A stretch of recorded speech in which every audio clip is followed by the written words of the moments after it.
Magyarországon az utóbbi időben hál' Istennek elég nagy népszerűségre tett szert két olyan módszer, amit az utóbbi évtizedekben dolgoztam ki. Az egyik a szomatodráma, a másik az ultrarövid terápia. Mind a kettőnek az lenne a lényege, hogy hogyan tudunk magunkon segíteni, és egymáson segíteni egyszerű eszközökkel, annak érdekében, hogy először is jobban megértsük, hogy mit üzen a testünk, hogy adott esetben a tüneteink, a betegségeink, a panaszaink mögött milyen érzelmi kapcsolati mintázatok húzódnak.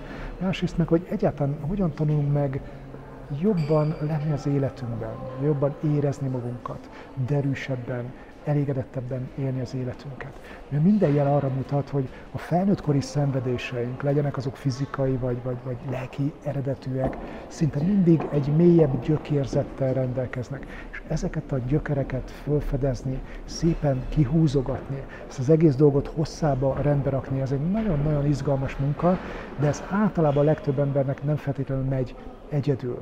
Ezért is van az, hogy néhány korszerű, hatékony, friss, rövid időtartamú módszer, amiket a világon sokfelé fejlesztenek, és én is ezen dolgoztam Magyarországon az utóbbi években, hogy ezek a módszerek legyenek itt a kezünk ügyében, és tudjunk velük segíteni magunknak, meg másoknak.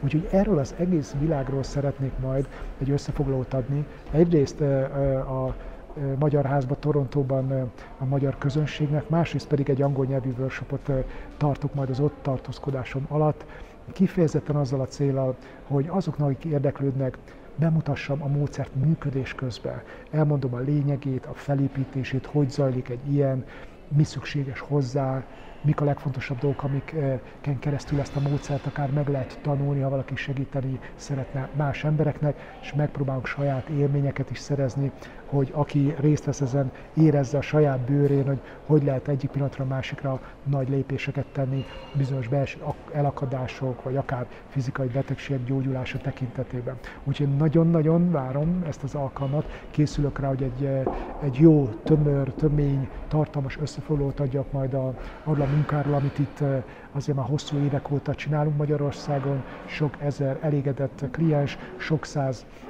munkatárs és tanítvány van ebben az iskolában most már, mind a két módszernek komoly gyökere és bázisa van Magyarországon, és hát bennem meg megérett az igény, hogyha ez ilyen szépen, ilyen jól működik, és erre ekkora igény van, akkor szeretném ezt más országok lakossága felé is, amennyire csak lehet nyitottá tenni. Kanada az első ország, amit megcéloztunk egy apró, de lelkes csapattal, hogy vigyük tovább ennek a hírét. Úgyhogy én remélem, hogy minél több emberrel fog tudni majd ott találkozni. Köszönöm a figyelmet!